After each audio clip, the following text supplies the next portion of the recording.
সালাম আলাইকুম। আজকে হচ্ছে আমরা আমাদের দৈনন্দিন জীবনে কিছু ইংলিশ ভুলভাবে বলি বা ভুল উচ্চারণ করি, সেগুলা সঠিক উচ্চারণ কি সেগুলো হচ্ছে আমরা দেখবো। অর্থাৎ আজকের ক্লাসটা হচ্ছে সাম common mistakes in using English words in our daily life. যদি আমরা প্রথমটা যাই, সেটা হচ্ছে আমরা প্রথমে বলি হচ্ছে বাইকে কি ধরতে হবে, এই বাইকে ক্লাস ধর, ক্লাস ধর। এটা ক্লাস, এটা ক্লাচ। ক্লাচ অর্থ হচ্ছে দৃঢ়ভাবে ধরে রাখা, শক্ত করে ধরে রাখা, যেটা হচ্ছে আমরা বলি। তো আমরা যখন বলি ক্লাস ধর, এটা কিন্তু একটা ভুল উচ্চারণ বলতেছি। এটা ক্লাস হবে না, এটা কি হবে? ক্লাচ। CLUTCH, অর্থাৎ এটা অর্থ হচ্ছে শক্তভাবে ধরে রাখা। এরপরে হচ্ছে আমরা বলি হচ্ছে ডিম লাইট। এই রাতের বেলা ঘুমানোর সময় আমরা কি বলি? অনেকে বলে ডিম লাইট। এখন এই ডিম লাইট বলার মেইন রিজনটা কি? ডিম লাইট বলে যে এটা মনে হয় ডিমের মতো দেখতে, এই জন্য এটাকে বলা হয় ডিম লাইট। প্রথমত না, তারপরে আরো কিছু বিশেষজ্ঞগণ তারা বলে যে এটা ডিম লাইট হবে না, এটা হবে হচ্ছে ড্রিম লাইট। তারাও এটা ভুল বলে। অ্যাকচুয়ালি এটা সঠিক উচ্চারণটা তোমরা প্রথমে যে ভুলভাবে বলতা ডিম লাইট, সেটাই, কিন্তু তার একটা অন্য কারণ আছে। এই ডিম লাইট, এই ডিম অর্থ হচ্ছে ক্ষীণ বা অল্প আলো। অর্থাৎ এই ডিম লাইট, আমাদের যখন রাতে আমরা ঘুমাই তখন হচ্ছে আমরা অল্প আলো, মৃদু আলো থাকে। এই ডিম শব্দটা একটা ইংরেজি ওয়ার্ড, যার বাংলা অর্থ হচ্ছে ক্ষীণ আলো বা অল্প আলো। আর সেই অর্থে আমাদেরকে ডিম লাইটই বলা হয়, যেটা ডিমের মতো দেখতে না। আচ্ছা, তারপরে হচ্ছে আমরা বলি এই রিক্সার হচ্ছে হুক উঠায় দাও, হুক নামায় দাও। কি বলি? হুক। কি বলি? হুক নামায় দাও। এটা কিন্তু হুক না, এটা হচ্ছে হুড। হুড মানে হচ্ছে উপর থেকে কিছু ঢেকে রাখা, তোমাকে ঢেকে রাখছে। অর্থাৎ রিক্সায় যে আমাদের যে বৃষ্টি হলে বা প্রচন্ড রোদ হলে আমরা এটা হুক না, আমরা এটা হুড উঠাই দিই বা হুড নামাই দিই। এবং আমরা যে শীতকালে পরি হুডি, হুডি কেন বলি দেখো তো? এই যে আমরা যেটা আমার মাথা কভার করে রাখে, সেটাকে আমরা কি বলি? হুডি। সো এটা হচ্ছে আমরা যখন বলবো যে রিক্সায় মামা হুকটা উঠাই দেন, হুকটা নামাই দেন, হুক বলবো না, আমরা বলবো হচ্ছে হুড। ঠিক আছে? আচ্ছা, তারপরে আমরা খুব মজায় বলি যে ধরো যে তোমার চাচা বা চাচ্চু বা খালা খালু বলে হ্যাঁ সে অসুস্থ। কেন অসুস্থ? তার লাঞ্চে পানি জমছে। আমরা কি বলি? লাঞ্চে পানি জমছে, অর্থাৎ তার মধ্যাহ্ন ভোজনে পানি জমছে। আমরা কিন্তু এটা ভুল বলে থাকি। ওটা অ্যাকচুয়ালি লাঞ্চ না, ওইটা হচ্ছে লাংস হবে।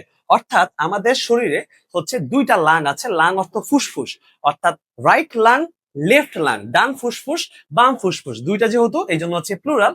এই জন্য ওই রোগ হলে আমরা যখন বলি যে লাংসে, ফুসফুসে পানি জমেছে, সেক্ষেত্রে হচ্ছে আমি লাঞ্চ বলবো না, লাঞ্চে পানি জমে নাই, লাংসে পানি জমছে। ওকে? তো এই জিনিসগুলো ভুল উচ্চারণ কিন্তু করা যাবে না। ওকে, তারপরে আমরা সাধারণত বলি যে কেউ একটা ফেরত আসবে, এই রিটার্ন ব্যাক করতেছি। হ্যালো বন্ধু, কোথায়?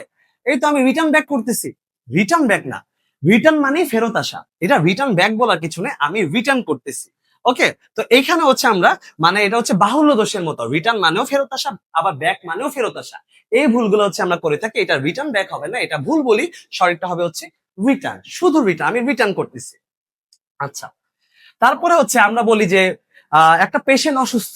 ধরো একটা পেশেন্ট অসুস্থ, পেশেন্টের অবস্থা কেমন? হ্যাঁ হ্যাঁ বলতেছে পেশেন্ট অবস্থা আগের চেয়ে ভালো, বা বলি পেশেন্ট অবস্থা মোর বেটার।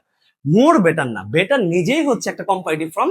যে অ্যাডজেক্টিভ হচ্ছে গুড, পজিটিভ ফর্ম, তার কম্পারেটিভ ফর্ম হচ্ছে বেটার। তো যখন আমরা বলবো যে পেশেন্টের অবস্থা ভালো, তখন হচ্ছে আমার মোর বেটার বলা দরকার নেই, শুধু বেটার। বুঝতে পারছি?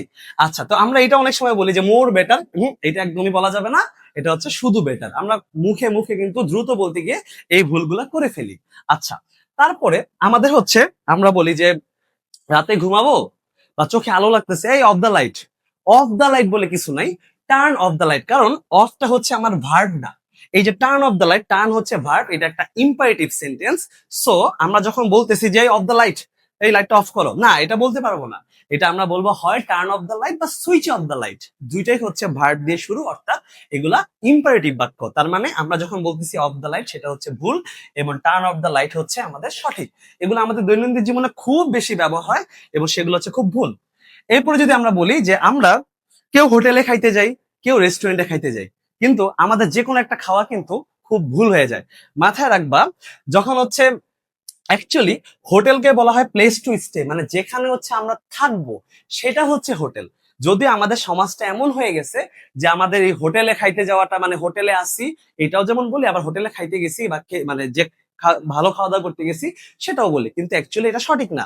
হোটেলটা অ্যাকচুয়ালি বলবো যেটা হচ্ছে আমার থাকার জায়গা, আর যেটা আমার খাওয়ার জায়গা সেটাকে আমি বলবো হচ্ছে রেস্টুরেন্ট। অর্থাৎ রেস্টুরেন্ট, আমরা এখন জিনিসটা এমন হয়ে গেছে যে ভালো, খুব মানে খুব ওয়েল ডেকোরেটেড গুলাকে হচ্ছে রেস্টুরেন্ট বলি, আর যেগুলো ওয়েল ডেকোরেটেড না সেগুলোকে হোটেল বলি। আমাদের মাথার কনসেপ্ট কিন্তু ওরকম হয়ে গেছে, কিন্তু বিষয়টা ভুল। বিষয়টা হচ্ছে যেটা থাকার জায়গা সেটাকে হোটেল বলবো, আর যেটা হচ্ছে খাওয়ার জায়গা সেটাকে রেস্টুরেন্ট বলবো। আচ্ছা, তারপরে হচ্ছে আর কিছু নাই। এটাই হচ্ছে আমাদের তথাকথিত জীবনে এই টাইপের ভুলগুলো আমরা করে থাকি। তো আশা করি এই তুমি যেহেতু হয়তো তুমি যদি ভুল করে থাকো বা তুমি যদি নতুন কিছু শিখে থাকো, তাহলে তুমি ভিডিওটা সেভ করে রাখো এবং তোমার বন্ধুকে হচ্ছে এটা শেয়ার করে দাও। কুইক টেস্টের সাথেই থাকো। নেক্সট দিন আমরা অন্য কিছু নিয়ে আসবো। ততদিন পর্যন্ত ভালো থাকো। আসসালামু আলাইকুম।